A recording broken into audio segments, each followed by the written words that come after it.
আকাশবাণী কলকাতা। সমীক্ষা। আজকের শিরোনাম কল্পতরু দিবসের বাস্তব প্রার্থনা। লিখেছেন বিশ্বনাথ পাল।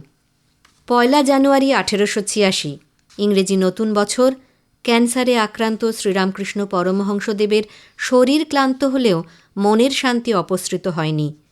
নতুন বছরের শুরুতে মনটি বেশ উৎফুল্ল। নিজেই দোতলা থেকে কাশীপুর উদ্যানবাটিতে পায়চারি করতে করতে নামলেন।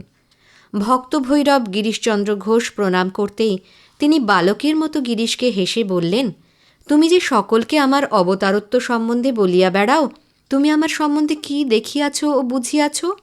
গিরিশচন্দ্র বিন্দুমাত্র বিচলিত না হয়ে ঠাকুরের পায়ের কাছে বসে গদগদ স্বরে বললেন, ব্যাস বাল্মীকি যাহার ইয়ত্তা করিতে পারেন নাই, আমি তাহার সম্বন্ধে অধিক কি আর বলিতে পারি?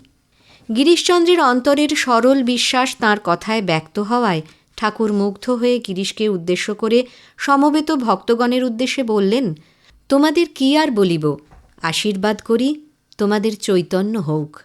সেদিন কাশীপুর উদ্যানে তিনি যা বললেন তা এত আন্তরিকতাপূর্ণ যে মুমুক্ষু মানুষের কাছে তা একান্ত অভয়পূর্ণ আশীর্বাদ বাণী হয়ে রইল। উপনিষদে আমরা কল্পতরু নামক গাছের কথা জেনেছি, যে গাছের কাছে যা চাওয়া যায় তাই পাওয়া যায়। মানুষের প্রতি যথার্থ ও নিঃস্বার্থ ভালোবাসা না থাকলে কেউ এমনি করে সর্বসমক্ষে সম্পদ সিন্ধুকের ডালা খোলে না। প্রেমের ঠাকুর শ্রীরামকৃষ্ণদেব আপাতত সেই কাজটাই করলেন। ভবরোগ বিশেষজ্ঞ শ্রীরামকৃষ্ণদেব বললেন চেতনার কথা, আত্মচৈতন্য তথা আত্মপ্রকাশের সহজ সরল আর আন্তরিকতায় ভরা অভয়মন্ত্র, তোদের চৈতন্য হোক। শ্রীরামকৃষ্ণের রাজ্যে পাপী বলে কোনো ধারণা নেই।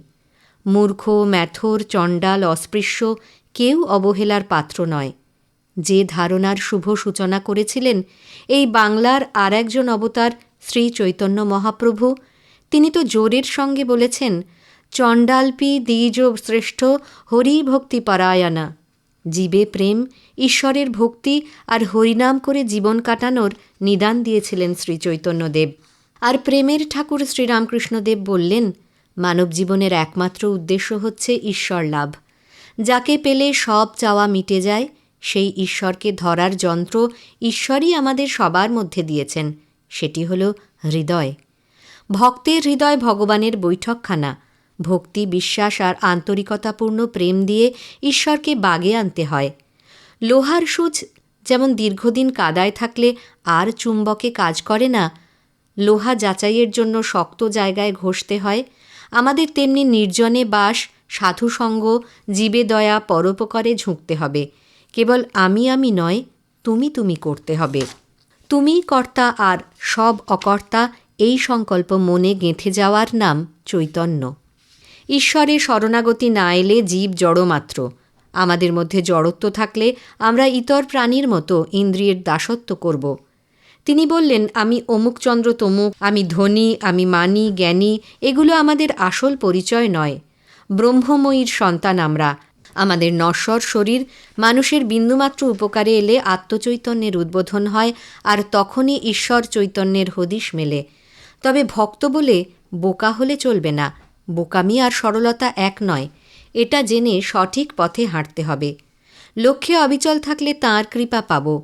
তিনি আমাদের ইহকাল পরকাল, তিনি আমাদের সব। তাঁর আশীর্বাদ আমাদের সকলের ওপর বর্ষিত হোক। মহামায়া জাতি ধর্ম নির্বিশেষে আমাদের সকলকে রক্ষা করুন।